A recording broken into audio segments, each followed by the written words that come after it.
Hello friends, आप सभी का वेलकम करता हूं बिहार का नंबर 1 यूट्यूब एकेडमी पे। जी हाँ दोस्तों, आप सब कैसे हो? आशा करता हूं कि आप सब बेहतरीन तरीके से और अच्छे से मन लगा करके पढ़ाई कर रहे होंगे। जी हाँ दोस्तों, आज हमारी लेक्चर नंबर 8 है प्यारे दोस्तों, केमिस्ट्री चैप्टर नंबर 2। क्या हमारे आसपास के पदार्थ शुद्ध हैं? जी हाँ दोस्तों, चलिए हम लोग एक एक चीज बहुत ही अच्छे से, है ना, डिटेल से जानकारी प्राप्त करते आगे बढ़ रहे हैं। जी हाँ दोस्तों, तो चलिए हम लोग देर ना करते हुए सीधे अपने टॉपिक पे, आज अलग टॉपिक से, है ना, आज कुछ अलग आपको सीखने को मिलेगा। चलिए प्यारे दोस्तों, जो एग्जाम में कहीं ना कहीं, है ना, बार बार पूछ दिए जाते हैं पॉइंट के रूप में प्यारे दोस्तों, तो देर ना करते हुए मैं सीधे अपने मुद्दे पे बात करूंगा। सबसे पहले इस वीडियो को आप लाइक कर दीजिए, चैनल पे यदि नए हो तो इस चैनल को जल्दी से सब्सक्राइब कर लीजिए। चलिए प्यारे दोस्तों, मैं आगे बढ़ता हूं। सबसे पहले प्यारे दोस्तों, हमारा जो मुख्य पॉइंट है, टॉपिक्स है, उस पे बात किया जाता है। कुछ महत्वपूर्ण टॉपिक तथा परिभाषाएं, जहां दोस्तों परीक्षाओं में कई बार पूछे जा चुके हैं, मैं उसी को लाया, और जो ना पूछे गए हैं मैं उसे बिल्कुल नहीं करा रहा हूं। ठीक है, जो पूछे गए हैं, चूंकि ऑलरेडी मैं जानता हूं कि आप एग्जाम में बार बार पूछे जाते हैं। देखिए प्यारे दोस्तों, पॉइंट नंबर है 1, जल एक यौगिक है या मिश्रण नहीं है? जी हाँ दोस्तों, जल एक यौगिक है, मिश्रण नहीं है, इसी को सिद्ध करना है ना। तो चलिए प्यारे दोस्तों, देखिए कारण क्या है, रीजन प्यारे दोस्तों, कि जल दो तत्व से मिलकर के बने हैं, राइट। एक हाइड्रोजन और दूसरा ऑक्सीजन। हाइड्रोजन के दो परमाणु होते हैं और ऑक्सीजन के एक परमाणु होते हैं, जानते होंगे, H2O इसका रासायनिक सूत्र होता है, जल का रासायनिक सूत्र H2O। जी हाँ दोस्तों, चलिए मैं आगे बात करूंगा, है ना। तो देखिए यहाँ पे देखिए प्यारे दोस्तों, है ना, क्या लिखा गया है, ऑक्सीजन से रासायनिक रूप से मिलकर बना होता है। जी हाँ दोस्तों, जल जो होते हैं वह रासायनिक रूप से मिलकर के बने होते हैं। चलिए मैं आगे बात करता हूँ प्यारे दोस्तों, है ना। इसका रासायनिक सूत्र होता है, जल का रासायनिक सूत्र होता है क्या चीज, H2O होता है। क्या होता है? H2O होता है ना। इसका मतलब क्या है प्यारे दोस्तों? इसका मतलब है कि, है ना, हर जल अणु में, है ना, हर जल अणु में क्या चीज है? तो दो हाइड्रोजन होते हैं। कितना? दो हाइड्रोजन परमाणु, और एक और क्या चीज होते हैं? तो एक ऑक्सीजन। जैसा कि अभी हमने आपको बताया, है ना, एक ऑक्सीजन परमाणु होते हैं जो रासायनिक बंधन से जुड़े होते हैं। जी हाँ दोस्तों, जो रासायनिक बंधन से जुड़े रहते हैं। चलिए मैं आगे देखता हूं प्यारे दोस्तों, जबकि मिश्रण की बात करूं, है ना, जबकि मिश्रण की बात करता हूं तो प्यारे दोस्तों, पदार्थ भौतिक रूप से मिलते हैं। मिश्रण में जो भी पदार्थ होते हैं वह रासायनिक रूप से नहीं मिले होते, वे भौतिक रूप से मिले होते हैं, है ना, रासायनिक रूप से नहीं मिले होते हैं, है ना। उसके गुण जो होते हैं वह अलग अलग बनते हैं। लेकिन प्यारे दोस्तों, जल के गुण अलग अलग नहीं होते हैं। आप कोई भी जल उठा करके देख लीजिए, है ना, वो आपको रंगहीन दिखाई देगा। उसमें ना तो किसी प्रकार की रंग होती है, ना तो जल में किसी प्रकार का स्वाद होता है ना, कुछ भी नहीं होता है ना। यदि आप या अपने घर का जल पीजिए या फिर आप स्कूल का जल पीजिए, बराबर है ना प्यारे दोस्तों। चलिए मैं आगे बात करता हूं, है ना। उदाहरण के तौर पे प्यारे दोस्तों, यौगिक जल तत्व रासायनिक रूप से जुड़े हैं। जी हाँ दोस्तों, यौगिक जो है H2O जो आपको दिख रहा है, यह जो तत्व है वह रासायनिक रूप से जुड़े होते हैं, जबकि मिश्रण अर्थात नमक जो होता है उसका घोल जो है हवा पदार्थ भौतिक रूप से मिले होते हैं। जी हाँ दोस्तों, चलिए मैं आगे बात करता हूं।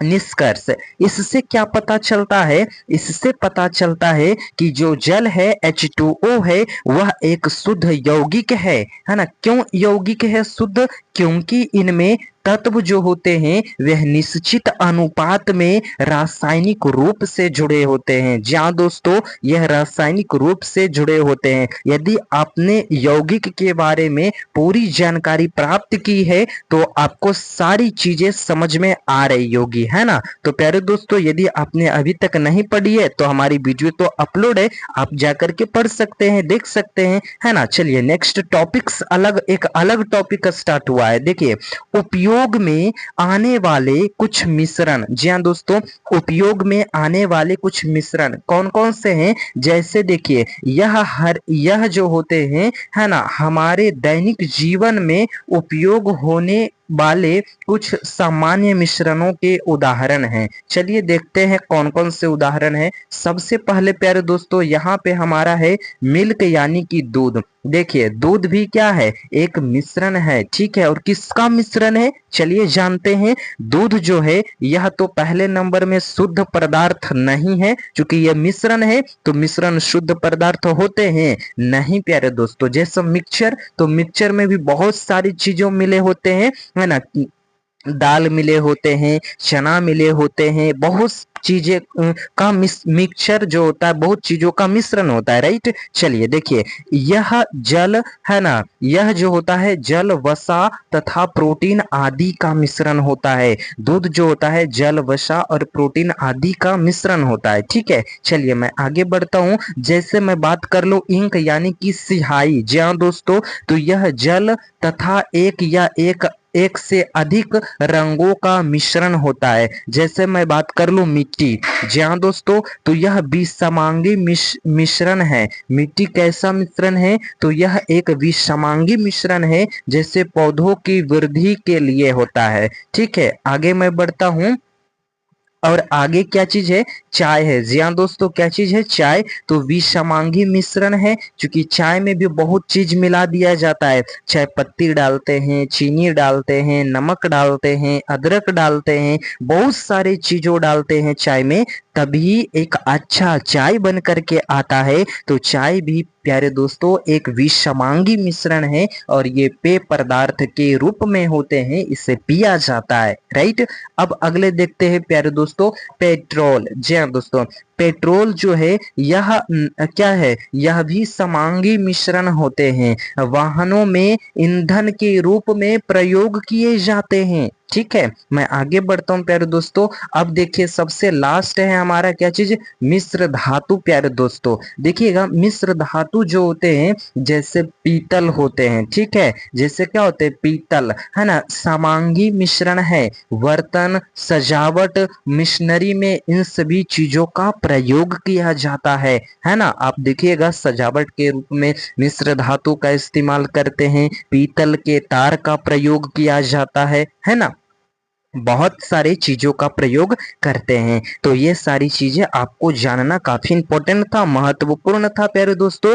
आपके बुक में दिए थे, तो मैं सोचा इसे भी कराया जाए, है ना। जैसे देखिए, इस्पात, स्टील, जी हाँ दोस्तों, है ना। देखिएगा, यह लोहा, बर्तन, है ना, कार्बन, निकेल, क्रोमियम तथा मैग्नीशियम और वैनेडियम आदि का मिश्रण होता है। जी हाँ दोस्तों, याद रखिएगा, आपसे पूछेगा कि इस्पात किस चीज का मिश्रण है, तो आपको बताना होगा कि इस्पात जो है, स्टेनलेस स्टील जो है, वह क्रोमियम का मिश्रण होता है, कार्बन का मिश्रण होता है, लोहा का मिश्रण होता है, मैग्नीशियम का मिश्रण होता है। ऐसे आपको बताने होंगे, लिखने होंगे। नेक्स्ट प्यारे दोस्तों, आपसे क्वेश्चंस के रूप में पूछे जाते हैं कि बारूद किसका मिश्रण है। काफी इंपॉर्टेंट है, आप इसे VVI कर लीजिएगा, ठीक है। काफी इंपॉर्टेंट से ये बड़े बड़े एग्जाम तक पूछे जा चुके हैं कि बारूद किसका मिश्रण है। तो बारूद जो है यह सेरा, गंधक और कोयले का मिश्रण होता है। याद रखिएगा, सेरा किसे कहते हैं?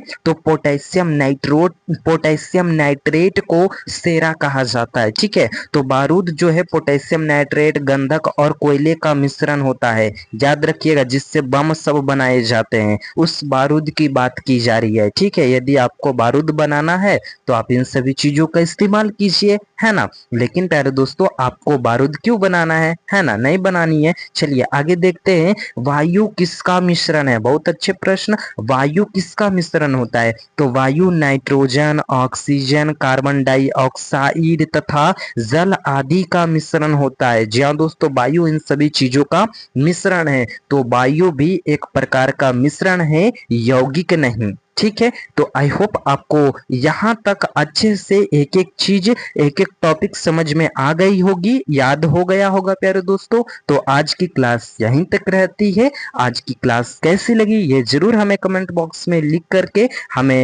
हम देखेंगे प्यारे दोस्तों, और आपके कमेंट का रिप्लाई मैं जरूर दूंगा प्यारे साथी। आपने हमारे साथ वीडियो के अंत तक जुड़े रहे, इसके लिए मैं आप सभी को दिल की गहराइयों से बहुत बहुत धन्यवाद देता हूं। थैंक यू प्यारे दोस्तों।